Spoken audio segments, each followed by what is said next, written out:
Mobali banvuka ka ete. Mobali bagange la kete.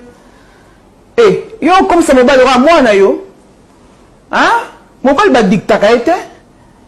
Moi si il faut ça maniable, il faut pas hein, mobali des fois l'action nzela. Yo comment gange mobali mona ke mwana bino?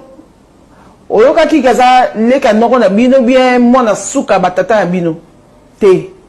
Mobali a chef.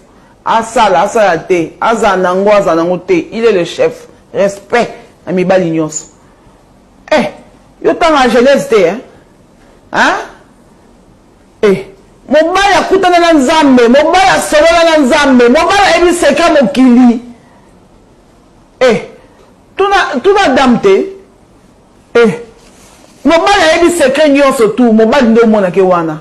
Quand on a malili wana azala biloka mabe na nzoto oyo comme c'est le comme c'est quand tu mona mo musala po yo salaka po yo teka biloko so ba mbila o teka so ngai o comme c'est le quand tu mo lo mo boy boniko. Le mari est le chef de la femme. Retiens ça bien. Il est le chef. C'est lui qui commande, c'est lui qui a le bâton de commandement. Que ça te plaise ou non, le mari reste le chef. On est comme nous, hein? Oh. Non, il dit ceux qui ils sont bon, ils sont bon côté. Ils sont bon côté. Ça va ça ma belle, funda pas nzambe pas mkolo na ye. Mais yo ko commissaire de quoi torchonté.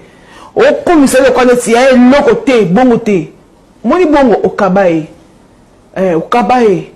Mkolo kuta bisika ba lingiye ba matisse likolo ba tomboliye ya neo kimanda neo kimo zonga zala une femme idéale. Voilà, je suis Lifa Cœur.